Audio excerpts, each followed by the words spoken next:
আসসালামু আলাইকুম বন্ধুরা, welcome to our new video. কেমন আছেন আপনারা অবশ্যই জানাবেন। তো আজ দেখুন পাঁচমিশালি সবজি নিয়ে এসেছি। আজকে রান্না করব পাঁচমিশালি সবজি, কারণ তাইয়াব একদম সবজি খেতে চাইছে না, তাই আমি চেষ্টা করছি সবজিটাকে একটু বেশ ভালোভাবে রান্না করার।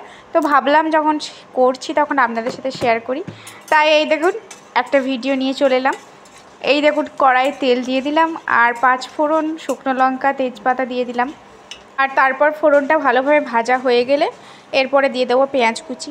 পেঁয়াজ কুচি দিয়ে ভালোভাবে ভেজে নেব পেঁয়াজ কুচিটাকে একটু ব্রাউন করে।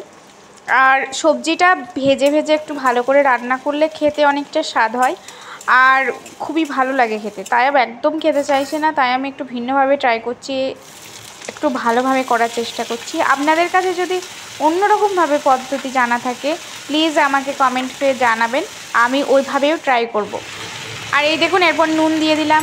নুন দেওয়ার পর সবজিটাকে একটু চেপে ঢাকা দিয়ে দেব। ঢাকা দিয়ে সবজিটাকে একটুখানি নরম হতে দেব, তাহলে সবজিটা তাড়াতাড়ি সিদ্ধ হয়ে যাবে। আর একটুখানি ঢাকনা দিয়ে তারপরে ঢাকনা খুলে এরপরে দিয়ে দিচ্ছে আদা রসুনের পেস্ট। তারপর পেস্ট দেওয়ার পরে আবার সবজিগুলোকে একটু ভালোভাবে ভেজে নেব।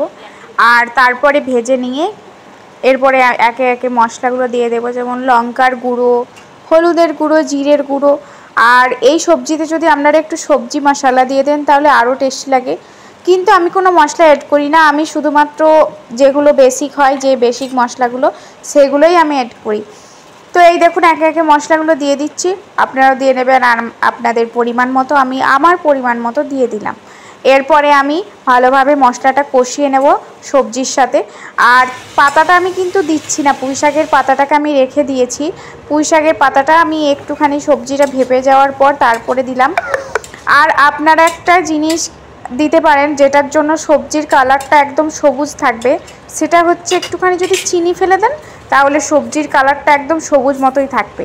কিন্তু আমি প্রথমে চিনিটা স্কিপ করে গেছি, তারপরে পুঁই শাকের পাতাটা দেওয়ার পর আমার মনে পড়ছে যে সবজির কালারটা কীরকম হয়ে গেছে, তারপর আমি দিচ্ছি অল্প চিনি। আপনারা প্রথমেই দিয়ে দিলে সবজির কালারটা একদম সতেজ থাকবে, দেখতেও সুন্দর লাগবে, খেতেও ভালো লাগবে। তারপর দিয়ে দিলাম একটুখানি সর্ষে পোস্ত বাটা।